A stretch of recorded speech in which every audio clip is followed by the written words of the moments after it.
Hello అండి, welcome to my channel నైనా vlogs. After long time అండి ఒక ప్రాపర్గా వీడియో చేసి నేను పెట్టి. సో దానికి ఒక మెయిన్ రీజన్ ఉందన్నమాట. ఇన్ని డేస్ నేను యాక్టివ్గా లేకపోవడానికి. ఈ పాటికే మీకు అర్థమై ఉండాలి వీడియో చూస్తూ ఉంటే. సో నేను కార్తిక్ పేరెంట్స్ అవుతున్నాం. So this the happiest face of our life. At the same time initial 3 months అనేది నాకు చాలా క్రూషియల్ డేస్. చాలా కష్టపడ్డాను నేను వామిటింగ్స్తో.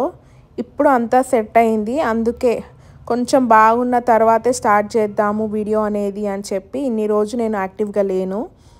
మేము మలేషియాలో ఉన్నప్పుడు మాకు జెండర్ తెలుసుకునే ఆప్షన్ ఉందన్నమాట. అక్కడ డాక్టర్స్ రివీల్ చేస్తారు. మేము అప్పుడు అనుకున్నాం జెండర్ రివీల్ ఫంక్షన్ చేసుకోవాలి అని. అందరినీ ఇన్వాల్వ్ చేసి చేయాలి అనుకున్నాం, బట్ మాకు కుదరలేదు.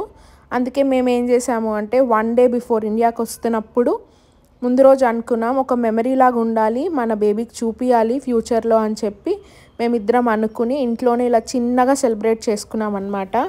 ఎక్కువ హడావుడు లేకుండా మాకు ఇంట్లో అవైలబుల్ ఉన్న థింగ్స్తో చిన్నగా డెకార్ ఐటమ్స్ తెచ్చుకుని చేసుకున్నాం అన్నమాట. ఇంత సింపుల్గా చేసుకున్నా మేబీ మా హస్బెండ్ ప్రెజెన్స్ వల్ల ఏమో నాకైతే చాలా హ్యాపీనెస్ ఇచ్చిందనమాట.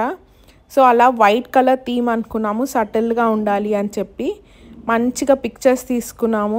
అండ్ ఎగ్జాక్ట్గా మీకు దీంట్లో తెలుస్తుందో లేదో జెండర్ ఏంటి అనేది నేను లాస్ట్లో మీకు క్లిప్ పెడతాను, మీకు తెలుస్తుంది జెండర్.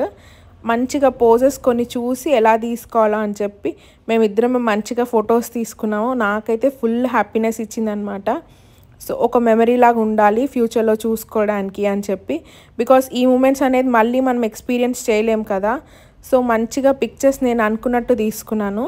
సో మా జెండర్ వచ్చేసి బేబీ గర్ల్ అనమాట. బాయ్.